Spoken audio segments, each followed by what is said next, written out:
Hi, I'm Janet Katina, and I'd like to spend a couple minutes with you giving you some information about divorce in Pennsylvania.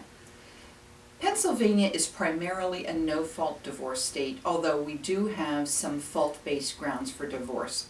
I will tell you that when push comes to shove and all the dust settles, normally most divorces are granted on a no-fault basis. The most common no-fault bases that you see are consensual. You might have heard the term irretrievable breakdown, meaning that the marriage just isn't working for either party. It's nobody's fault, it's just not working.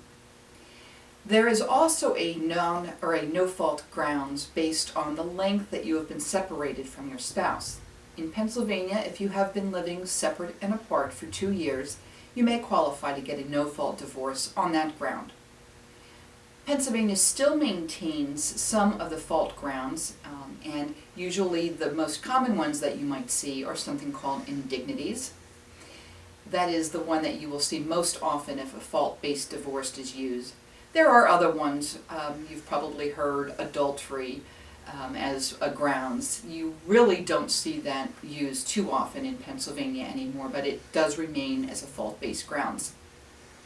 Your divorce will get started by the filing of a divorce complaint, in which we would set forth some of the basic information: where you and your spouse live, how long you've been married, whether you have any children under the age of 18, and then we'll add the basis for the divorce. Is it consensual?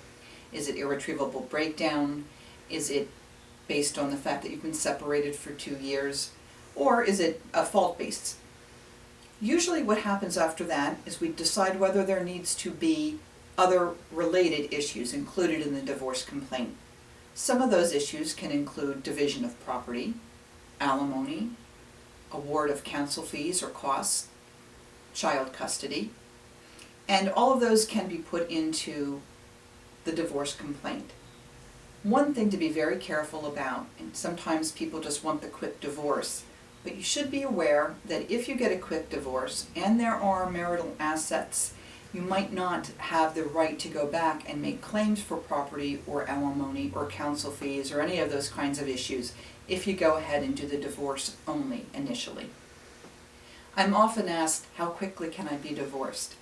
The answer to that is the quickest that can happen is about 4 months. And the reason I say that is this: Pennsylvania has a mandatory waiting period of 90 days from the date that your spouse is served with a divorce complaint. So during that 90-day period, my practice is that we try to hammer out any other related issues related to property, custody, whatever we can work out during that period of time. In the most simple scenario, where you have no marital property, no related issues, and you only want a consensual divorce, and both you and your spouse agree, you file the complaint, your spouse will get a copy, you wait the 90 days after that point, and then we file the final paperwork for the divorce. It goes to the judge. It can take a couple of weeks till the judge actually signs the decree, and that's why I say about 4 months is the shortest period of time. If you need to discuss any issues related to divorce, custody, support, give me a call.